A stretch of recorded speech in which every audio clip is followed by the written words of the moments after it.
اعوذ باللہ من الشیطان الرجیم بسم اللہ الرحمن الرحیم السلام علیکم ورحمۃ اللہ وبرکاتہ۔ نشین پر موجود تمام معزز حاضرین و کرام، بزرگان ملت، میری عزت اور ماں اور بہنوں، میں آپ تمام کو، حاجیوں کو جو آج حج پر جا رہے ہیں، اپنی جانب سے آپ کو مبارکباد دیتا ہوں۔ اور جیسا کہ آپ اور ہم علماء کرام کے بصیرت افروز کتابات سے اور ان کی کتابات سے ہم کو معلومات حاصل ہوئی ہیں کہ اللہ سبحانہ و تعالیٰ سورہ آل عمران میں یہ ارشاد فرماتا ہے کہ جو حج کرنے کی جس کے پاس استطاعت ہے وہ حج کرے، اور جو شخص تب باوجود اللہ کی تمام نعمتوں کے حج نہیں کرتا تو اللہ فرماتا ہے کہ اللہ بے شک بے نیاز ہے سارے جہاں سے۔ اور یہ حج اسلام کا ایک 5واں رکن ہے جس میں جسمانی اور مالی عبادت پوری ہوتی ہے، اور اللہ کے رسول صلی اللہ علیہ وسلم نے یہ ارشاد فرمایا کہ اگر تم غنی ہونا چاہتے تو حج کرو، اور ایک اور حدیث میں آیا کہ تم غنی ہونا چاہتے تو حج کرو، اور اگر صحت چاہتے ہو تو سفر کرو۔ تو میں مبارکباد دیتا ہوں ان تمام حاجیوں کو جو آج انشاءاللہ تعالی اور پھر آنے والے دنوں میں یہاں سے اسٹیٹ حج کمیٹی سے روانہ ہوں گے۔ میری اللہ سے دعا ہے کہ اللہ سبحانہ و تعالیٰ آپ کے اس حج کو قبول کرے، اور جیسا کہ آپ جانتے ہیں کہ حج سب سے بڑی چیز، حج کی جو چیز ہے وہ صبر ہے، اور آپ حج کمیٹی سے جا رہے ہیں تو ظاہر ہے آپ کو بڑے صبر کا مظاہرہ کرنا پڑے گا۔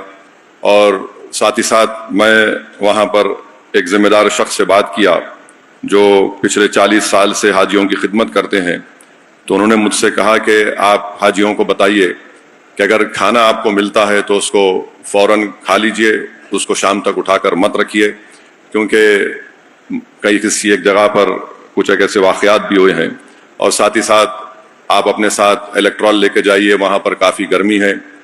اور تیسری بات یہ ہے کہ جب آپ مزدلفہ جائیں گے تو مزدلفہ میں گروپ کی شکل میں آپ بیت الخلاء کو جائیے، کیونکہ واپس آنے میں بیت الخلاء کے کئی دروازے ہوتے ہیں، مزدلفہ میں ہزاروں لاکھوں لوگوں کا ہجوم ہوتا ہے، تو گروپ کی شکل میں جانے سے واپس آنے تک آپ جس مقام پر ٹھہریں آسانی ہوگی۔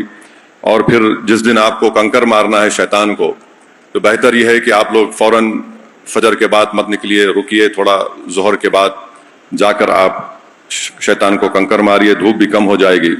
تو یہ اہم چیزیں ہیں، میری گزارش ہے کہ آپ اس پر غور کریں۔ اور بہت سے میں دیکھا بہت سے ضعیف حضرات بھی الحمدللہ حج کے لیے جا رہے ہیں، تو رسول اللہ صلی اللہ علیہ وسلم نے حدیث شریف میں فرمایا کہ حج میری امت کے ضعیف لوگوں کے لیے ایک جہاد کی طرح ہے۔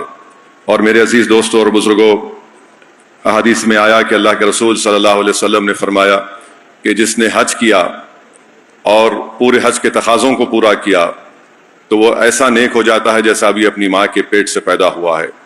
حدیث شریف کے الفاظ بھی یہ ہیں کہ جس نے حج کیا اور پھر اس کے بعد جو حج کے مناسک ہیں اس کو ادا کیا، کہ وقوف عرفات میں وہاں پر ٹھہر کر رات گزارتے ہیں اور پھر نماز مغرب اور عشاء ملا کر پڑھتے ہیں۔ حدیث میں آیا کہ رسول اللہ صلی اللہ علیہ وسلم نے فرمایا کہ اللہ اپنی شان کے مطابق فرشتوں سے کہتا ہے کہ دیکھو میں ان پر فخر کرتا ہوں۔ اور حدیث شریف میں آیا کہ جب آپ اپنے بال منڈواتے ہیں، حلق کراتے ہیں، تو ایک ایک بال کے عوض میں اللہ آپ کے گناہوں کو معاف فرماتا ہے، آپ کے درجات کو بلند کرتا ہے۔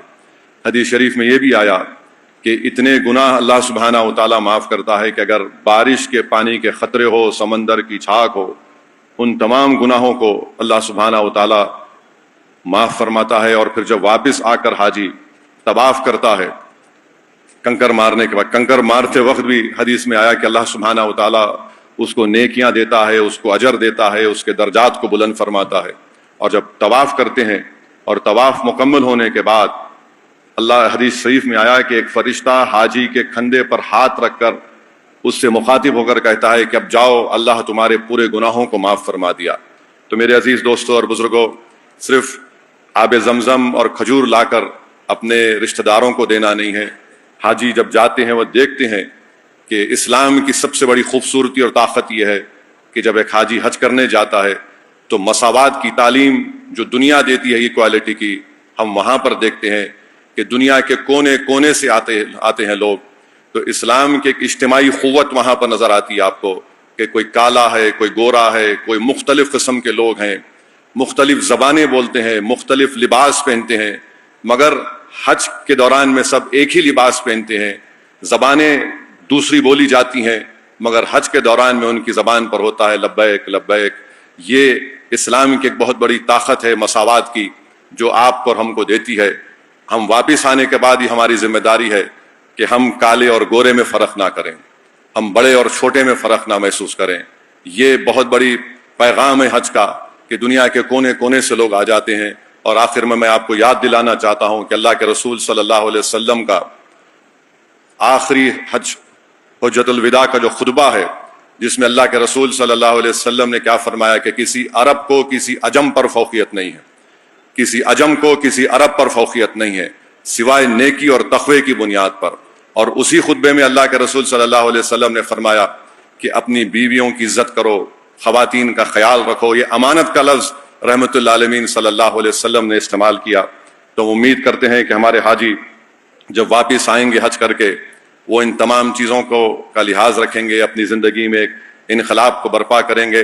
اور آپ کو تکلیف ہوگی وہاں پر حج میں، ایسی نہیں کہ خدا نخواستہ کچھ آپ کو جسمانی تکلیف پہنچے، مگر تکلیف ہوگی. لاکھوں لوگ آتے ہیں تو آپ کو صبر کرنے کی ضرورت ہے. ہو سکتا ہے کہ حج کمیٹی جو ان کی ذمہ داریاں ہیں اس کو پورا نہ کر سکے، تو یقیناً ان پر ہم تنقید بھی کریں گے، مگر آپ کو بڑی صبر کے ساتھ، بڑے احتیاط کے ساتھ اپنے حج کو مکمل کرنا ہے. اور میری آپ تمام سے یہ گزارش بھی ہے کہ جب آپ کعبۃ اللہ شریف کو دیکھیں گے، یہاں سے جانے کے بعد طواف کریں گے، تو ہر قدم پر آپ یقیناً اپنے لیے، اپنے ماں باپ کے لیے، اپنی اولاد کے لیے، اپنے رشتہ داروں کے لیے دعا کریں گے، خود کی مغفرت کے لیے دعا کریں گے.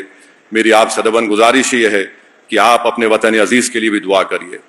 ہر لمحے، ہر وقت پر آپ جب دعائیں کرتے ہیں تو دعا کریے کہ اللہ ہمارے اس وطن میں جو لوگ آج مذہب کی بنیاد پر ظلم کر رہے ہیں، اللہ سبحانہ و تعالیٰ ان ظالموں کو کمزور کر دے. آپ دعا فرمائیے کہ یہ وطن جو ایک باغ ہے، ایک چمن کی طرح ہے، جہاں پر ہر پھول کو کھلنا چاہیے. اگر کوئی اس چمن کو برباد کرنا چاہ رہا ہے تو میری آپ سے گزارش ہے کہ اپنی دعاؤں میں بھارت کی مضبوطی کے لیے، یہاں پر امن اور بھائی چارگی کو عام کرنے کے لیے، اور جو لوگ اس ملک میں فاشزم کو آگے بڑھانا چاہتے ہیں، آپ دعا فرمائیے. آپ اللہ کے مہمان ہیں، حاجی اللہ کا مہمان ہوتا ہے، ضیوف الرحیم کے نام سے آپ کو پکارا جاتا ہے کہ اللہ کے مہمان ہیں. آپ اپنی دعاؤں میں وطن کے لیے دعا کریے. آپ ہماری ریاست تلنگانہ کی مضبوطی کے لیے، اس کی ترقی کے لیے، یہاں پر جو اکنامک گروتھ ہو رہی ہے اس سے کئی غریبوں کو فائدہ بھی ہوا ہے، تلنگانہ کی خوشحالی کے لیے، تلنگانہ کی ترقی کے لیے. اور تلنگانہ میں پورے ملک میں اگر چند مقامات ہیں، بلکہ ایک اگر فرقہ پرستی کا ایک سمندر بڑھتے جا رہا ہے، تو ایسے چند جزیرے ہیں جو آج بھی ایک امید کے کرن ہے. جو بھارت کی اصلی سوچ تھی وہ آج ہم کو نظر آتی ہے تلنگانہ میں. تلنگانہ کی ترقی کے لیے، تلنگانہ کی مضبوطی کے لیے، اور اس ریاست میں ایسے لوگ جو مذہبی منافرت اور مذہبی نفرت کو پھیلانا چاہتے ہیں، اللہ ان کو ناکام کر دے ان کے سازش میں. اور دعا کریے کہ چیف منسٹر جناب ریونت ریڈی تمام مذاہب کے لیے کام کریں، کیونکہ ان کو اللہ نے ایک موقع دیا. ان کی بڑی جدوجہد اور تکالیف کو ان کو اٹھانا پڑا. ہم بھی ان سے مخالفت کیے تھے، وہ بھی ہم سے مخالفت کیے تھے، مگر آج ان کو اللہ نے ایک موقع دیا ہے عوام کی خدمت کرنے کا کہ تلنگانہ آباد رہے، شاداب رہے. اور جب آپ مدینہ شریف کو روانہ ہوں گے تو گنبد خضرا کو دیکھ کر، اور مدینہ شریف میں جب آپ حاضر ہوں گے تو اس گناہگار کی طرف سے بھی اللہ کے رسول صلی اللہ علیہ وسلم کو ہمارا سلام پہنچائیے. اور دعا کریے میری مغفرت کے لیے بھی کہ ہم جو کام کر رہے ہیں اللہ سبحانہ و تعالیٰ اس میں ہم کو کامیاب کرے. ہمارا خاتمہ ایمان پر ہو، بلکہ ہمارا خاتمہ بحیثیت شہید کی طور پر ہو جائے، تو میں یہ سمجھتا ہوں کہ دین اور دنیا میں کامیابی ہم کو ملے گی. بہرحال آپ کو حج کا سفر مبارک ہو. اللہ آپ کے حج کو قبول فرمائے، حج مبرور ہو آپ کا، اور اللہ آپ کو خیر خوبی سے اور پورے اپنے حفظ و امان میں اللہ سبحانہ و تعالیٰ آپ کو واپس لے کر آئے. اور حج کی تعلیمات پر، حج میں جو آپ جس رویے سے رہیں گے اپنے ماں باپ کے ساتھ، اپنی بیوی کے ساتھ، اپنی بیٹیوں کے ساتھ، وہ خاص اس کا خیال رکھیے. چھڑ پنا یہ سب انسان ہے، مگر صبر کرتے رہیے. اور خاص طور سے اگر جو حضرات بیوی کو لے کے جا رہے ہیں، یاد رکھیے ایسا یادگار سفر رہتا ہے کہ اگر حج کے دوران میں اگر آپ اپنی بیوی کو تنگ کریں گے تو واپس آنے کے بعد بیوی آپ کو سکون سے نہیں رہنے دیتی. تو احتیاط کریے. اور میں دیکھا ہوں لائٹر وین میں چیف منسٹر بھی اپنے گھر میں کچھ اور رہتے, باہر کچھ اور رہتے. یہ سب یہ ایک ہی ہمارا معاملہ ہے. گھر میں ہمارے کو احتیاط سے رہنا پڑتا, باہر جا کے ہم یہ تمام باتیں بے باکی سے کرتے ہیں. بہرحال آپ تمام کو مبارکباد, اور دعا کرتے رہیے ہم تمام کے لیے, ہمارے لیے, سب کے لیے, کہ اللہ سبحانہ و تعالی ہم کو ہمارے نیک مقاصد میں کامیاب کرے. آپ کی سیاسی قیادت کو اللہ پورے ملک میں مضبوط کرے. وآخر دعوانا الحمدللہ رب العالمین.